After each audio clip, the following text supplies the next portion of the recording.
Hello বন্ধুরা, welcome back to my channel. চলে আসলাম তোমাদের সাথে শোনা কথায় সবাইকে সুস্বাগতম। একটা ভয়ঙ্কর সত্য ঘটনা তোমাদের সাথে শেয়ার করতে। আজকে যিনি ঘটনাটা বলেন ওনার কিন্তু ফুটেজ আমার কাছে আছে। আমি ফুটেজটা তোমাদের সাথে শেয়ার করতে পারবো না, কারণ কারোর অনুমতি ছাড়া আমি ভিডিও ক্লিপস অথবা ভিডিও কখনোই শেয়ার করতে পারি না। তো চলো এবার ঘটনায় ফিরি। সবাইকে বলবো একটা করে লাইক করে দাও। শোনা কথায় আজকে সবাইকে সুস্বাগতম আবারও। আর হ্যাঁ, অবশ্যই চ্যানেলটাকে সাবস্ক্রাইব করে পাশে থেকো। আজকের ঘটনাটা এতটাই ভয়ঙ্কর, তোমরা ধারণা করতে পারবে না। আর এই ঘটনার মাধ্যমে তোমরা নিজেরাও কিন্তু অনেক শিক্ষা লাভ করতে পারো। আর বলে রাখি, আজকে বেঙ্গলি ব্লগার সোনায় রাতের বেলা দুর্দান্ত একটি ঘটনা আছে, যেই ঘটনাটা আশা করি সবাইকে হেলিয়ে দেবে। তাহলে চলো এবার সোজা শোনা কথায় আজকে ঘটনাটা শেয়ার করি। আজকের ঘটনাটা জাস্ট মর্নিংয়ে, আমি তো দুদিন ছিলাম না, আজকে মর্নিংয়ে যখন বাবার দোকানে যাই, গিয়ে আমি যেহেতুনিক সোনা রোগীকে একটু সকালবেলা আমি ঘোরাই, ও একটু হাওয়া বাতাস বাইরের নেয়, ভালো লাগে, ও আসতে চায় না। বাবার দোকানে আমি বসেছিলাম, হঠাৎ করে একজন ভ্যানে করে ফল নিয়ে আড়ত থেকে উনি ডিস্ট্রিবিউট করে সব জায়গায় জায়গায়, যেখানে ফলের দোকান আছে, ফলের আড়ত আছে, সেই সব জায়গায় উনি সাপ্লাই করেন। হঠাৎ দোকানে আসলো বাবার পরিচিত, বাবাকে এসে বলল যে দাদা একটু বসবো। আমার বাবা বলল হ্যাঁ বসো। তো সেখানে আমিও উপস্থিত। হঠাৎ করে সেই বয়স্ক ভদ্রলোক, উনি মুসলিম একজন ভদ্রলোক, হঠাৎ করে আমার বাবাকে বললেন যে দুদিন আগে আমার সাথে একটা ভূত, মানে কি বলবো, ভয়ঙ্কর ঘটনা ঘটেছে। মানে ঠিক এরকম করে না, উনি ঠিক কথাটা বলেন যে দুদিন আগে আমার সাথে একটা ভূতের ঘটনা ঘটেছে। আমি খুব ইন্টারেস্টেড চোখে তার দিকে তাকালাম, হঠাৎ বসেছিলাম, কি ব্যাপার, এ কি বলছে আমার সামনে, তাও আবার কেউ ভূতের ঘটনা। তখন আমার বাবা বলল কি হয়েছে, কোথায় কি হয়েছে, আমাদের এখানে কি হয়েছে। তখন সেই লোকটি, আমার বাবাকে, সাথে আমিও ছিলাম, উনি বললেন যে আমি আহ, একটা বিয়ে বাড়ি গেছিলাম। তো এই যে ফার্স্ট আমাদের এই মাসে যে প্রথম বিয়েটা হলো দুদিন আগে, বলছে আমি বিয়ে বাড়ি গেছিলাম। তো আমার এক আড়তদারেরই মেয়ের বিয়ে ছিল। এবার আমাদের বলেছে আমরা সেখানে ভ্যান টানি, কারিগর, আমরা কাজ করি। তো যেহেতু মালিক মানুষ হয়, তো আমরা ভাবলাম যে ঠিক আছে, যেতে তো হবেই। তো সত্যি কথা বলতে যাওয়ার ইচ্ছে ছিল না, তো তাও ভাবলাম না, বলেছে মালিক মানুষ, যদি না যাই পরে বলবে কিরে বললাম সকালে গেলেই বলবে এলি না। তো যার কারণে সত্যি কথা বলতে গেলাম, যার কারণে গেলাম। অ্যাকচুয়ালি বলতে পারি যে সত্যি সত্যি ভয়তে ভয়তে গেছি, যাবার ইচ্ছে না থাকলেও যেতে হবে। এবার যখন যাই, তো মালিক দেখে বলল, যে আড়তদার, উনি দেখে বলল যে কিরে, আমার নাম করে বলল এসেছিস, বাহ বাহ, কিরে এত দেরি করে আসলি। আমি 9:30টার সময় যাই। আমি তখন বললাম যে হ্যাঁ দাদা, একটু বাড়িতে কাজ ছিল। বলল তোর আবার কাজ, সকাল থেকে তো কাজই করিস, আবার বাড়িতে গিয়ে কি বাসন মাজিস না বউর কাপড় কাচিস। মালিক মানুষ আর কি করে, হামেশাই করে উনি। তো আমি তখন বললাম না না দাদা, আসলে একটু কাজ ছিল মেয়ের পড়াশোনা নিয়ে। বললো ঠিক আছে, তাহলে একদম তুই বিয়ে শেষ হলে যাবি। আমি বললাম আচ্ছা ঠিক আছে। এমনি মানে যেতে চাইছিলাম না, হিন্দুদের বিয়ে, হিন্দুদের বিয়ে, তার মধ্যে আমি একজন মুসলমান, আর যাব মানে মালিকদের সব ছেলেপুলেরা আছে, সবাই বড়লোক মানুষ, আমি সেখানে একটা কিরম কিন্তু কিন্তু বোধ করছিলাম। তো দেখলাম না, আমার মালিক মানে দাদা খুব ভালো কথা বলল। তখন আমাকে বলল যে একদম বিয়ে শেষ হলে কিন্তু বাড়ি ফিরবি, আর খেয়ে নিবি তাড়াতাড়ি, আর একদম রাতে যখন বাড়ি যাবি তখন আমি কিছু খাবার তোর জন্য বাড়ির লোকের জন্য পাঠিয়ে দেবো। আমি বললাম এত রাতে আর কে খাবে। বললো কেন তোর বাড়ি ফ্রিজ নেই, আমি বললাম আছে। বললো ফ্রিজে রেখে দিবি, কালকে তোর বউ বাচ্চা সব খাবি, রান্না করতে হবে না। আমি বললাম ঠিক আছে দাদা। মনটা খুশি হলো যে সত্যি ভালো মন্দ খাবো, তো বাড়িতে বউ বাচ্চাও খাবে। যাই হোক, আমি বিয়ে বাড়িতে প্রচুর লোক নেমন্তন্ন করেছে দাদা, দাদা তো অনেক বড় লোক, প্রচুর লোক, আরতদার বলে কথা। তো বিয়ের প্রোগ্রাম শেষ হতে হতে মোটামুটি রাত 1:30 বাজলো। মানে যারা অনুষ্ঠিত নেমন্তন্ন যাদের ছিল তারা চলে যায়, কিন্তু ওই দাদার বাড়ির অনেকেই ছিলেন ওখানে। তা আমাকে দেখে বলল, কিরে সত্যি এই না হলে তুই যাসনি, তুই একটা কাজ কর, আমার সাথে চল, যেখানে রান্না বান্না হয়েছে ওখানে ক্যাটারিং এর সব সাজানো। বললো চল। গিয়ে ক্যাটারিং এর যারা ছেলেরা ছিল ওদেরকে বলল যে এই খাবার দাবার আছে তো কিছু? বললো হ্যাঁ দাদা আছে, 10 জনের মতো খাবার হয়ে যাবে। বললো তোদের? বললো দাদা আমরা আমাদেরটা তুলে নিয়েছি, কেউ বললো আমরা খেয়ে নিয়েছি, ক্যাটারিং এর ছেলেরা। তখন সেই আড়তদার বলল যে তাহলে একটা কাজ কর, ওই 10 জনের মতো খাবার আছে, অত খাবার তো ও নিয়ে যেতে পারবে না, একটা কাজ কর, ওকে 2-3 জনের মতো খাবার তোরা ভরে ভরে দিয়ে দে। তখন যে ক্যাটারিং করছে ছেলেগুলো বলল ঠিক আছে স্যার আমরা দিয়ে দিচ্ছি। আমি দাঁড়িয়ে থাকতে আমার সামনে সে আড়তদার দাদা, আমার মালিক যাই হোক না কেন, উনি আমার হাতে খাবারগুলো ছেলেদের কাছ দিয়ে নিয়ে আমাকে দিলেন। বললেন এই নে খাবারগুলো দিলাম, বাড়িতে নিয়ে যা। আমি যখন ওখান থেকে বেরোলাম তখন আমাকে আমার আড়তদার যিনি দাদা উনি বললেন যে কিরে বাড়ি যাবি, কাউকে দিয়ে কি পাঠাবো, নিয়ে যেতে পারবি? আমি বললাম হ্যাঁ দাদা। অ্যাকচুয়ালিও আমাদের যিনি ঘটনাটা বলছেন যেখানে বিয়েটা হচ্ছিল ওখান থেকে ওনার বাড়ি বেশি দূর না, পায়ে হেঁটে গেলে 20-25 মিনিট লাগে। আর রাতের বেলা অন্ধকার তো সেরকম না, চারিপাশে তো আলো, এটা তো আর শহর অঞ্চল গ্রাম না যে লাইট টাইট নেই, চারিদিকে আলোয় আলো। তা তখন উনি হাতে ওই দুটো ব্যাগে, ক্যারি ব্যাগের মধ্যে সব খাবার ভরে দেয়। উনি ওই ক্যারি ব্যাগ সহকারে হাতে করে নিয়ে বাড়ির উদ্দেশ্যে যাচ্ছে। বাড়ির উদ্দেশ্যে যখন উনি যাচ্ছেন হঠাৎ করে উনি দেখেন এখানে একটা স্কুল আছে, যে স্কুলের কাছে একটা বাঁধানো মানে গেট রয়েছে, পাকা বড় বাঁধানো গেট, স্কুলের একদম গায়ে। স্কুলের নাম বললে সবাই জানতে পারবে, নামটা বলছি না। ওইখানে একটা মহিলা রাত্রে 2:30টার সময় ছাপা ছাপা প্রিন্টের সাদার মধ্যে, মানে শাড়িটা খুব নোংরা একটা শাড়ি, এবার ছাপা ছিল কি শাড়িটা নোংরার কারণে উনি অত দেখেননি, কিন্তু সাদা রঙের মহিলাটি রাত 2:30টার সময় ওখানে দাঁড়িয়ে আছে ঠিক ওই বাঁধানো গেটটার সামনে। তখন ওই দাদা খাবার নিয়ে একা হেঁটে যাচ্ছে বাড়ির দিকে, আর ওইখানেই মহিলাটি দাঁড়িয়ে।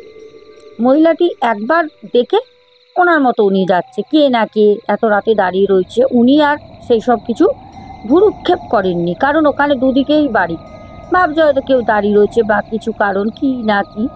হঠাৎ করে যখন মহিলাটির সামনে ওই দাদা খাবার নিয়ে আসে তখন ওই মহিলাটি দাদাকে বলছে যে একটু আমাকে এই কারি পাতা গাছের ডাল ভেঙে দেবেন। ওখানে ওই বাঁধানো যে গেটটা রয়েছে ওর ভেতরে বিশাল বড় একটা কারি পাতার গাছ আছে, বিশাল বড় ঝাগড়া কারি পাতার গাছ। তখন উনি বলেছেন যে আমার তো 2 হাতই জোড়া, আমি কি করে পারবো, খাবার আমি নিচে রাখবো, এই কথা বলেন। তখন ওই মহিলা ওনার দিকে ফ্যাল ফ্যাল করে দেখে, বলছে আমি যখন মহিলাটির চোখের দিকে তাকিয়ে থাকি, চোখটা না মানে আমাদের যেরকম চোখে এই যে কালো একটা, আমাদের যেরকম চোখের মধ্যে একটা কালো মণি আছে, বলছে আমি ওই ভদ্রমহিলার দিকে তাকিয়ে রয়েছি, কিন্তু ওনার না চোখের এই কালো যে আমাদের জায়গাটা সাদা কালো, বলছে ওনার পুরো চোখের এইখানটাই পুরো কালো, পুরো কালো, আমি না চোখগুলো ছোট্ট ছোট্ট কালো। এবার আমি ভয় পাচ্ছি, আবার ভাবছি যে আমি হয়তো ঠিকমতো দেখতে পাচ্ছি না, বউটা তো ঘুরে দাঁড়িয়ে রয়েছে, ওনার ওই দিকটা লাইট রয়েছে পোস্টের আলো, হয়তো আমি ভুল দেখছি। বলছে আমি আমার বাবাকে বলছে, ওই মুসলিম যে কাকুটা এসেছিলেন, বলে আমি খাবার দুটো নিয়ে হাতে শক্ত করে ধরে আমি কোনো রকমের তাড়াহুড়ো করে, আমি তো ওখানে দাঁড়াইনি, বাড়ির উদ্দেশ্যে সোজা ওখান থেকে বেরিয়ে আমি কিছুটা যখন আসি, মানে ওই মহিলাটি স্কুলের গায়ে কিন্তু দাঁড়িয়ে ওরকমভাবে দাঁড়িয়ে রয়েছে, যখন কিছুটা এসে একটা ওইটাই সোজা এসে গলির একটা মুখ ঘুরতে হয়, যখন মুখ ঘুরে তখন দেখছে সাইকেল নিয়ে একজন আস্তে আস্তে সাইকেল চালিয়ে ওই রাস্তাতেই যাচ্ছে। তখন হট করে কাকু, যে কাকু ঘটনাটা বলেন, যার সাথে এই অভিজ্ঞতা হন, ওই কাকু তখন ওই সাইকেল চালিয়ে যিনি যাচ্ছেন ওনাকে বলছে, আরে অমুক দা, মানে ওনাকে উনি চেনেন, দুজন দুজনকেই চেনেন। বলছে অমুক দা নাকি? তখন সে সাইকেলটা নিয়ে ওনাকে কিন্তু ছেড়ে বেরিয়ে যায়। যখন ডাকে পেছন ঘুরে তখন সাইকেলটা নিয়ে উনি দাঁড়ান, দাঁড়িয়ে বলছে, আরে কে? ও তুই? তখন সেই কাকুরও নাম ধরে উনি বলেন যে, কি রে তুই, আর এত হাতে কি এগুলো প্লাস্টিকে? তখন বলছে, আরে আমার যে আড়তদার মালিক, ওনার তো আজকে মেয়ের বিয়ে ছিল, গেছিলাম, বললো লাস্টে যাবি, এই বাড়ির জন্য খাবার দিয়েছে, বেঁচে গেছে। তখন বলছে, আচ্ছা আচ্ছা যা। তখন বলছে, তুমি কোথায় যাচ্ছ? বলছে, কেন তুই জানিস না আমি অটো স্ট্যান্ডে কাজ করি, আমাকে ওখানে সকালবেলা যেতে হয়। বলছে, ও, বলছে আমি তো এরকম সময় ডেলিই যাই। তখন অ্যাকচুয়ালি দাঁড় করায়, কেন দাঁড় করায়, যেহেতু উনি, যে কাকু মহিলাটিকে দেখেছে, কাকু কিন্তু রীতিমতো ভয় আকৃষ্ট হয়ে আছে। উনি কিন্তু ভয়ের জন্য কথা বলছে, উনি কারণ হেঁটে যেতে পারছে না, ওনার ভয় লাগছে। তখন সাইকেলে যিনি ছিলেন ওনাকে তখন ওই কাকু বলেন যে, জানো দাদা, আমি এক্ষুনি আসছিলাম, একটা ঘটনা আমার সাথে ঘটলো, আমি বুঝতে পারলাম না মহিলাটি কে। তখন বলছে, কোন মহিলা? বলছে, আরে ওই যে স্কুলের নামটা করে বলে, ওর গায়ে যে বাড়িটা রয়েছে না, পাকা বাঁধানো বড় বাড়ি, ওর ভিতরে যে কারি পাতা গাছ আছে। বলছে, কারি পাতা গাছ? হ্যাঁ হ্যাঁ হ্যাঁ। বলছে ওইখানে একটা মহিলা, সাদা একটা নোংরা কিরকম মানে ছাপা ছাপাই হবে, আমি ঠিক দেখিনি, দাঁড়িয়ে রয়েছে, বেশ 4-4.5 ফুট হাইট। মহিলাটি আমার মাথায় ঘোমটা দেওয়া। আমাকে বলছে, আসছি, যে আমাকে কারি পাতা পেরে দেন তো। রাত 2:30-এর সময় আমি কারি পাতা ওকে কেন পেরে দেবো? আমার না মহিলাটিকে সুবিধা বলে মনে হলো না। তখন সেই দাদা বলছে, আরে বাবা, আজকে তোর পাল্লায় পড়েছে, বেঁচে গেছিস। ওইটা কোনো মহিলা না, ওইটা একটা পেতাত্তা। বলছে, কি বলছো পেতাত্তা? পেতাত্তা? পেতাত্তা আবার হয় নাকি? বলছে, বিশ্বাস করবি না, আমি এই যখন যাই রাতের বেলা, আমি এই রাস্তা দিয়েই যাই, আর আমার প্রত্যেকদিন যেতে যেতে ওর সাথে খুব ভালো পরিচয় হয়ে গেছে। ও যখন আমি প্রথম কাজ করতে যেতাম অটো স্ট্যান্ডে, তখন ও আমাকে প্রথম প্রথম 2-1 বার ডেকে দাঁড় করিয়েছে। আমি তো সাইকেল নিয়ে যাই, ও কিন্তু ওখান থেকে হেলে না, ওই বাড়িটার একদম গেটের কাছেই দাঁড়িয়ে থাকে। আর আমাকে বলছে, আমাকে দাদা দুটো কারি পাতার ডাল ভেঙে দেন না। আমাকেও বলেছে, আমি 2 দিন শুনেছি, 3 দিনের দিন ও দাঁড়িয়েই থাকে, আমি চলে যাই, ও আমাকে আর কিন্তু বলে না, আজকে তোকে বলেছে। তখন বলছে, তাহলে ওটা তো কোনো মেয়ে ছেলে হতে পারে। বলছে, না, ওটা কোনো মেয়ে ছেলে না রে, ওইটা একটা পেতাত্তা। তখন বলছে, কি বলছো, ওটা পেতাত্তা? তুমি ভয় পাও না? বলছে, না, আমি তো এখান থেকেই যাওয়া আসা করি রাতের বেলা, তবে সব সময় কিন্তু দেখা যায় না, তবে বেশিরভাগ দিন তাকে দাঁড়িয়ে থাকতে দেখা যায়। বলে, আমি যখনই দেখি দূর থেকে ও দাঁড়িয়ে রয়েছে, ও কিন্তু ওই গেটের ওখান থেকে নড়ে না, ও দাঁড়িয়ে ওখানেই বলে, ও কারোর পেছনেও আসে না, কাউকে তাড়াও করে না, কিছুই না, ওখানেই দাঁড়িয়ে থেকে বলে, আমাকে দাদা কটা কারি পাতার ডাল পেরে দেন না। ও যাকে দেখে তাকেই বলে। তখন আমাদের যে কাকু ঘটনাটা শেয়ার করেন, কাকু বলছে, কি সর্বনাশ করেছে, আমি বেঁচে গেলাম, না হলে হয়তো কি আজকে হতো। তখন যে সাইকেল নিয়ে যাচ্ছে সে তখন ওই কাকুকে বলছে, তুই একটা কাজ কর, আমার সাইকেলের পেছনে বস। বলছে, না না, আমি আর ওইদিকে যাব না। বলছে, তুই বস না। তো সে বসেনি, সে বলছে আমার বাবাকে যে, আমি এমনিই ভয়তে মরছি, আমাকে বলছে বস, আমি ওই দিক থেকে তোকে নিয়ে গিয়ে আর ওদের ওই দিক মানে তোর আর ওদের ছেড়ে দেবো, তো আমি খাবারগুলো বাড়িতে দেবো না। তো আমি বললাম, না না, আমি যাব না, বলে আমি বাড়ি সোজা হাঁটা দিই। সে তার মতো ওই রাস্তা দিয়েই কিন্তু সাইকেল নিয়ে চলে যায়। বলছে, আমি যখন বাড়ি যাই তখন আমার বিবিকে আমি ডাকি, আমার বিবি উঠে আসলো। উঠে এসে আমাকে আমার বিবি বলছে যে, আরে কি হয়েছে, তুমি ভয় পেয়েছো নাকি? ও দেখে না বুঝতে পারে আমার বিবির মধ্যে এই জিনিসটা গুণ আছে, ও দেখলে বুঝতে পারে, কারণ ওর বাবা একটা সময় ঝাড়ফুঁক করতো, তো ওর একটা না গুণ আছে, ওর বাবার কিছু জিনিস ও কিন্তু পেয়েছে। আমি তখন বললাম, হ্যাঁ হ্যাঁ হ্যাঁ, দরজা খোলো তো, আর এগুলো ধরো, এগুলো ওই আর ওদের দাদা দিয়ে দিয়েছে। তখন বলছে যে, কি আছে এতে? আমি বললাম, খাবার আছে।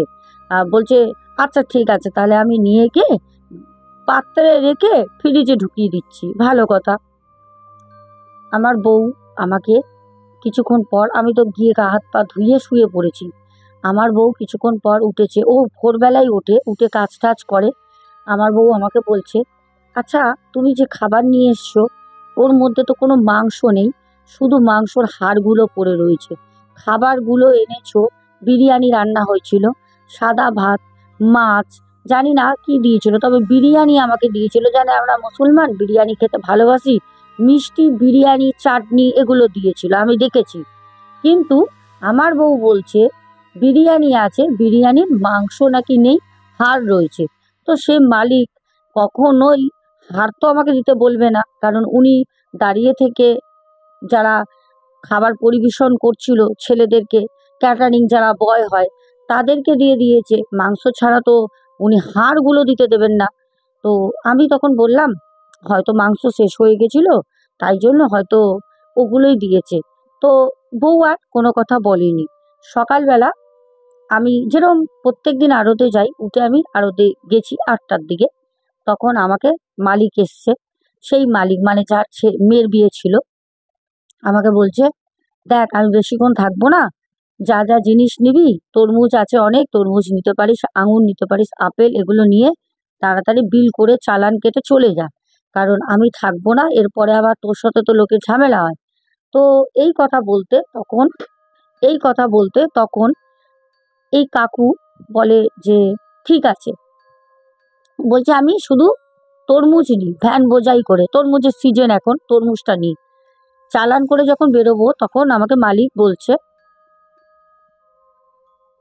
যে কিরে, রাতের বেলা খাবার নিয়ে গেলি, আজ তো রান্না করতে হবে না, হয়ে যাবে তো তোদের। আমি তখন বড় মুখ করে আমি সেই আড়তে দাদাকে বলি, দাদা একটা কথা বলবো। দাদা বললো কি হয়েছে? আমি বললাম দাদা বিরিয়ানি তো আছে, একটু মাংস কিনে নিয়ে যাব। ওতে মাংস নেই। আমাকে আড়তদার যে দাদা আমাকে বলছে মাংস নেই কেন? মাংস কি রাতের বেলা তুই নিয়ে গিয়ে খেয়েছিস নাকি? আমি বললাম না না, আমি তো নিয়ে গিয়ে আমার বিবির হাতে দিয়ে দিয়েছি, আমি তো গা হাত পা ধুয়ে শুয়ে পড়েছিলাম। আমার বিবি আমাকে বলল যে বিরিয়ানি এনেছো, এর মধ্যে তো মাংস নেই, শুধু হাড়। তখন বলছে এ কি রে, কি বলছিস? আমি তো তোকে যখন দিলাম তোকে আমি হাড় কেন দেবো, শুধু চাল আমি তোকে দেবো পাকলা? আমি তো ক্যাটারিং এর ছেলেদেরকে বললাম যে মাংস দেখে দে, আর খাসির মাংস তো আমার বেঁচে গেছে রে, আর আমি তোকে দিয়েছি। তখন আমি বুঝতে পারলাম, তার মানে আমি যেইটুকুনি সময় ওখানে দাঁড়িয়েছি, মাংস থেকে মানে মাংসগুলো কিভাবে খেয়ে নিয়েছে। প্যাকেট রয়েছে, প্যাকেটের মধ্যে বিরিয়ানি রয়েছে, চাল কিন্তু মাংস নেই। এটা একদম আজ থেকে 2 থেকে 3 দিন আগে, এই মাসে যে প্রথম বিয়েটা হলো সেই দিন রাতের ঘটনা বলছি। বুঝতে পারছো? একদম মানে একদম সদ্য ঘটনাটা, এক্সক্লুসিভ ঘটনা তোমাদের সাথে আমি শেয়ার করলাম। বলছে যে আমি ওর পর থেকে সবাইকে বলি, আরও দে, সবাইকে বলি, কিন্তু সবাই মোটামুটি দেখলাম ওইখানে ওই মহিলাটির বিষয় সবাই জানে। আমি জানার চেষ্টা করলাম, এক ছিল মহিলাটি কি ব্যাপার, ওখানে কেন কারি পাতা চায় রাত্রেবেলা। তো আমি যেটা জানতে পারলাম, বলল এমনকি আমার আড়তদার যে মালিক মানে দাদা, সেও জানে। সে বলল ও তুই ওখান থেকে গেছিস না, ও যে খাবার খেয়ে নিয়েছে। জানতে পারলাম যে ওই পাকা বাঁধানো বাড়িটা, গেটটা, বিশাল বড় বাড়ি, স্কুলের পাশেই, ওই স্কুলের পাশের বাড়িটায় ওই বউটা ওই বাড়িরই একজন সদস্য, উনি মারা গেছেন। আর উনি কারি পাতা কেন চান, সেটা হচ্ছে উনি কারি পাতা গাছটা নিজের হাতে নাকি লাগিয়েছিলেন, রান্না করতেন, তারপরে উনি মাথায় নাকি কারি পাতা মাখতেন, খুব শৌখিন ছিলেন সেই ভদ্র মহিলা। আর ওই কারি পাতা গাছ স্কুলের ছেলেরা ডাল ভেঙে নিয়ে যেতেন, আর উনি ঘুমাতেন না, দোতলায় ব্যালকনিতে উনি চেয়ার নিয়ে বসে থাকতো যখন স্কুল টাইম মানে শেষ হতো, ছুটি হলে ডাল ভাঙবে। এমনকি উনি গাছ পর্যন্ত রেখেছিলেন, যে ওই কারি পাতা গাছ এত বড় হয়েছে ওনার হাতে লাগানো, সেই গাছ থেকে কেউ যেন ফুল না পারে, যার জন্য উনি গাঠ পর্যন্ত দিয়েছিলেন পাহারা দেওয়ার জন্য। উনি যখন মারা যান তো গাঁটটাট আর কোনো কিছু নেই, এটা তো পাকলামই না। তুমি তোমার বাড়ির আওতার মধ্যে লাগালেও গাছ যদি ঝাঁকড়া হয়ে রাস্তায় বেরিয়ে যায়, লোকে তার সন্ধান বুঝে, সুযোগ বুঝে, সুবিধার্থে কাজে লাগলে দরকারে ভেঙে নিয়ে যাবে। এরকম অনেক বাড়িরই ফুল, এরকম ফল, লেবু লোকে ছিঁড়ে নিয়ে যায়। তো এটা তো পাগলামি। উনি মারা যাওয়ার পর ওইখানেই ওনার আত্মাটা অপেক্ষা করে, দেখে যে কেউ গাছের ডাল ভাঙছে কিনা। ভাবো ঘটনাটা, শুধু ভাবো দাঁড়িয়ে যে মানুষ কত ধরনের, কত জিনিসের প্রতি টান থাকে।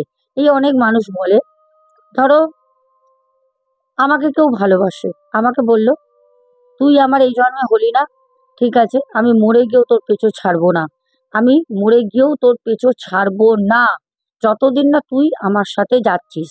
হ্যাঁ, হয়তো সমাজের জন্য আজ আমি তোর সাথে এক হতে পারলাম না, তোর সাথে ঘুরতে পারি না, তোর সাথে আমি থাকতে পারি না, সব ঠিক আছে, কিন্তু মৃত্যুর পর আমাকে কে আটকাবে, আমি তখন তোর সাথে থাকবো।